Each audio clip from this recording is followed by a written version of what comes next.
नमस्कार। आप सभी का एक बार फिर से स्वागत है हमारे यूट्यूब चैनल पर। तो आज मैं आपको झारखंड सरकार की एक नई पेंशन योजना के बारे में बताने जा रहा हूँ, जो कि है झारखंड मुख्यमंत्री मैया सम्मान योजना। तो इसके तहत 21 वर्ष से लेकर 49 वर्ष की महिलाओं को 1,000 रुपये प्रत्येक महीने पेंशन के रूप में मिलने वाला है। तो इसका फॉर्म आप किस प्रकार से भर पाएंगे, उसी को हम लोग डिटेल्स में जानने वाले हैं, क्योंकि किसी भी चीज़ के फॉर्म को सही तरीके से भरना बहुत ही ज़रूरी होता है। अन्यथा आपका जो पेंशन है वो रिजेक्ट हो सकता है, आपको एक भी रुपये नहीं मिलेंगे। इसीलिए आपको इस चीज़ को बड़े ध्यान से देखना है और बड़े ध्यान से अपने फॉर्म को भरना है। अगर आपने एक भी गलती की तो समझ लीजिए आपका काफ़ी बड़ा नुकसान हो सकता है। तो चलिए मैं आपको स्टेप बाय स्टेप बताता हूँ कि इस फॉर्म को किस प्रकार से भरना है, और जैसे जैसे मैं आपको बता रहा हूँ सेम उसी तरह से आपको इस फॉर्म को भरना है, कोई भी गलती आपको नहीं करनी है।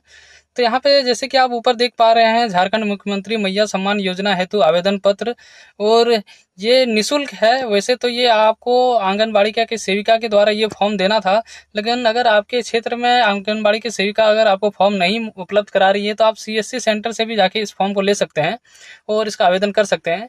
तो आपको यहाँ पे क्या क्या भरना है इसको आप समझ लीजिए।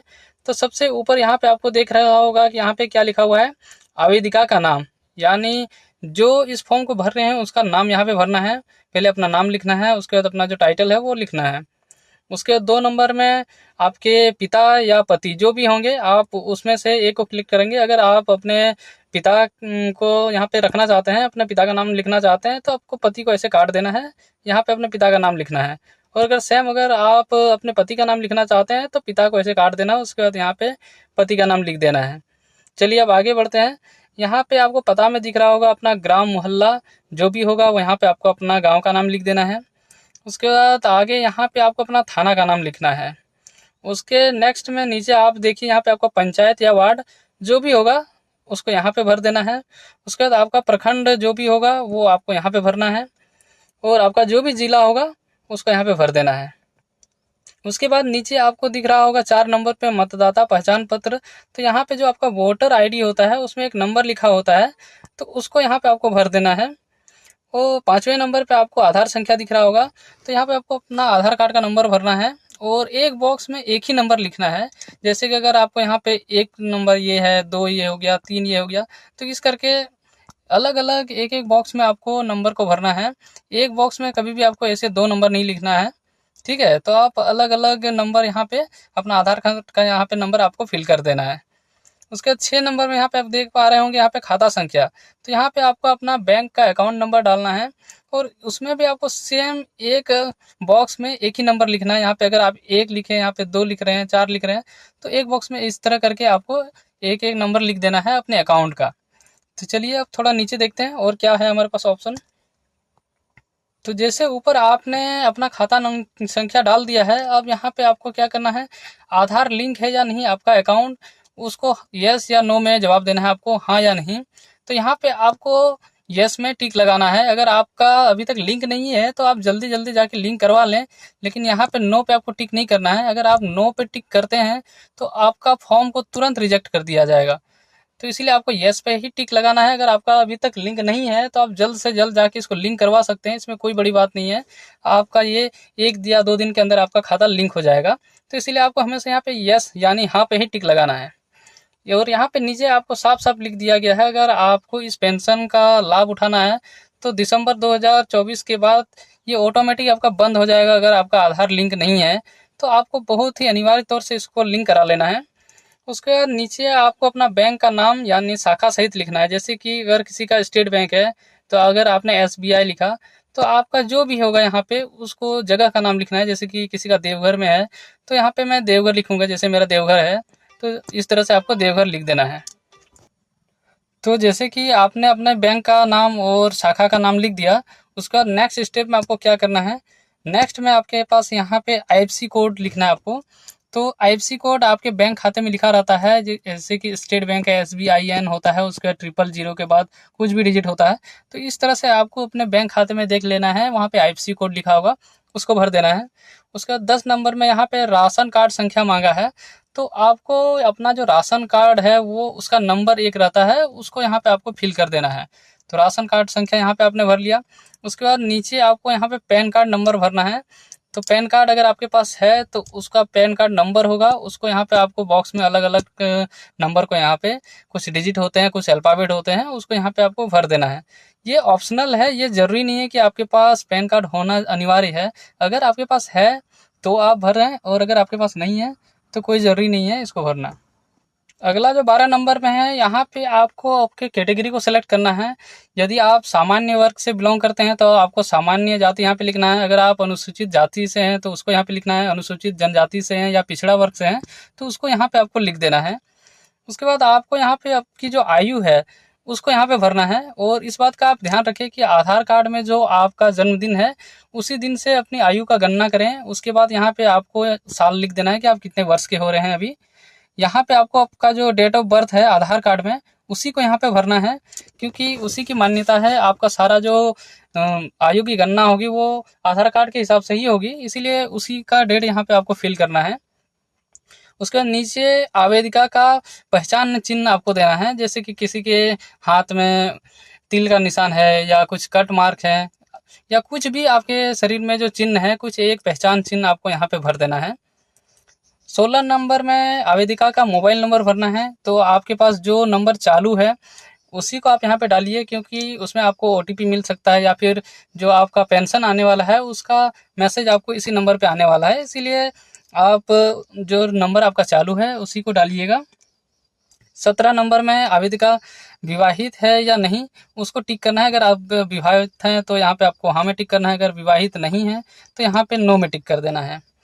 18 नंबर में आवेदिका की स्थिति, तो आप क्या हैं, विधवा हैं, तलाकशुदा हैं, उसके बाद परित्याग है। अगर इनमें से कुछ भी नहीं है तो आपको इस कॉलम को ऐसे ही छोड़ देना है, आपको नहीं भरना है।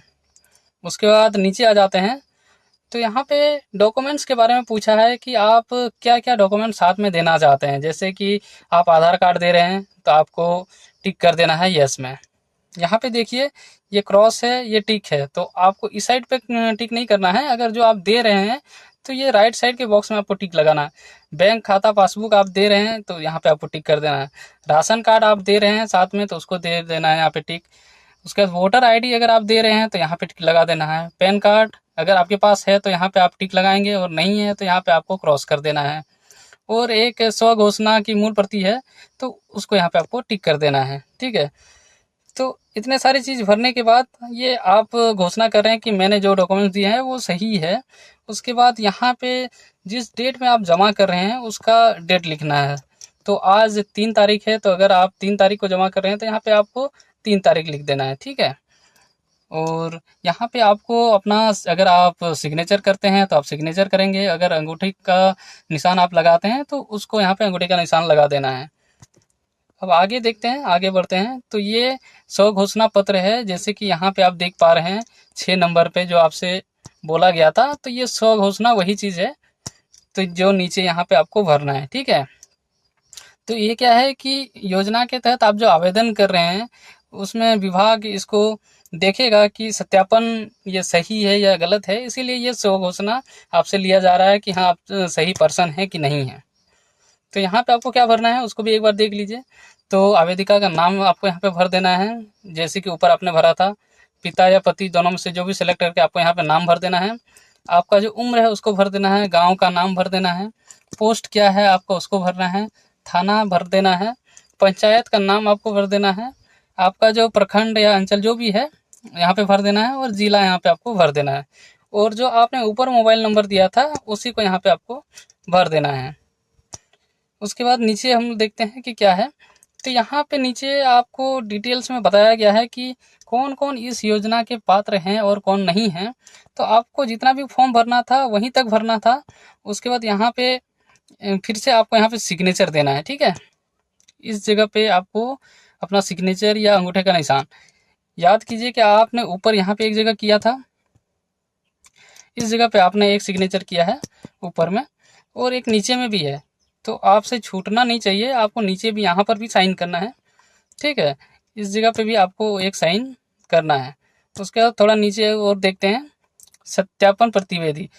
तो वैसे तो ये अधिकारी के द्वारा भरा जाता है, बट उनके सुविधा के लिए, क्योंकि आवेदन अभी काफ़ी ज़ोरों शोरों से होने वाला है, तो आप यहाँ पे अपना नाम लिख दें, पिता या पति जो भी है उसका भी नाम लिख दें, ग्राम, मोहल्ला, थाना, वार्ड, प्रखंड जैसे आपने ऊपर भरा था उसी तरह से जिला और मोबाइल नंबर ये भर दें। और बाकी चीज़ों को आप छोड़ दें। ये जो भी जांच करने वाले पदाधिकारी होंगे वो इस चीज़ को जांच करके ध्यानपूर्वक इसको भर लेंगे। इसको आपको नहीं छूना है। जैसे ही अधिकारी इसको जांच कर लेंगे वो इस पर टिक लगा देंगे। उसके बाद स्वीकृत होगा या रिजेक्ट होगा वो यहाँ पे वो टिक लगा देंगे। ये आपके करने की चीज़ नहीं है, ये आपको देखना ही नहीं है। ये जो भी वो जांच करने वाले अधिकारी हैं ये उनके भरने के लिए है। ठीक है, यहाँ पे जो वीडियो साहब हैं वो इसका सत्यापन करेंगे और आपका फॉर्म सिलेक्ट हो रहा है या रिजेक्ट हो रहा है वो आपको दे दिया जाएगा। और नीचे यहाँ पे देखिए, यहाँ पे पावती रसीद। तो इसमें क्या करना है आपको, चलिए वो भी आपको बताता हूँ। तो यहाँ पे जो आवेदक है वो अपना नाम भर सकते हैं, इसमें कोई दिक्कत वाली बात नहीं है। आप अपना नाम भर दीजिए, पिता पति का नाम भर दीजिए, ग्राम, थाना, पंचायत, प्रखंड, जिला और मोबाइल नंबर। और डेट को आपको छोड़ देना है क्योंकि ये अधिकृत कर्मचारी जो उसको जांच करेंगे वो आपको यहाँ पे लिख के देंगे। ठीक है, तो ये आप भर सकते हैं इतना ही चीज़, क्योंकि जो भी अधिकारी होंगे वो काफ़ी व्यस्त होंगे शिविर में इस चीज़ को फॉर्म को जमा लेने में, तो उनके पास इतना पर्याप्त समय नहीं होगा कि ये सारी चीज़ें भरें। तो उनकी सुविधा के लिए आप इसको भर सकते हैं। और बस आपको ये डेट और यहाँ पे जो अधिकारी का हस्ताक्षर है इसको आपको नहीं छेड़ना है। तो इतना ही सारे चीज़ें करने के बाद आपका जो फॉर्म है वो पूरी तरह से तैयार हो जाता है। आप इसको अब जमा कर सकते हैं। जो भी आपको डॉक्यूमेंट, जैसे मैंने कहा कि आधार कार्ड, बैंक खाता, राशन कार्ड, मतदान पहचान पत्र अगर पैन कार्ड है वो, और स्वघोषणा जो नीचे ये एक फॉर्म है। तो इतने सारे चीज़ें आपको पिनअप करके एक अच्छा सा एक फॉर्म बना लेना है। इसको पिनअप कर देना है और यहाँ पे फ़ोटो आपको लगाना है। ये मैं आपको बताने भूल गया था। तो इस जगह पे आपको पासपोर्ट साइज़ का आपका फ़ोटो लगा देना है। तो इतनी सारी चीज़ें अगर आपने कंप्लीट कर ली तो आप शिविर में जाके इसको जमा कर सकते हैं, नज़दीकी सीएससी सेंटर में ले जाके जमा कर सकते हैं और ऑनलाइन करवा सकते हैं। तो ये है पूरा प्रोसेस। इस तरह से आप इस योजना का ऑनलाइन आवेदन करा सकते हैं। ऑफलाइन फॉर्म आपको भरना है, उसके बाद उसको ऑनलाइन किया जाएगा सीएससी सेंटर के द्वारा। तो ये है पूरा प्रोसेस। और अगर आपको कुछ प्रॉब्लम हो रही है, कुछ दिक्कत हो रही है तो आप कमेंट सेक्शन में मुझे बता सकते हैं। उसके लिए मैं दोबारा एक फ्रेश वीडियो बना दूंगा ताकि आपको कोई परेशानी नहीं हो। तो आशा करता हूँ इस वीडियो से आपको काफ़ी लाभ मिला होगा और काफ़ी सारी जानकारी आपको मिल चुकी होगी। तो आज की वीडियो में इतना ही। अगर आपको ये वीडियो अच्छी लगी तो दूसरे माताओं बहनों के साथ इसको शेयर करें ताकि उनको भी सटीक जानकारी मिल सके किस प्रकार से इस फॉर्म को भरना है और इस योजना का लाभ मिल सके। तो आज का वीडियो यहीं पे हम लोग समाप्त करते हैं। आज का वीडियो देखने के लिए बहुत बहुत धन्यवाद।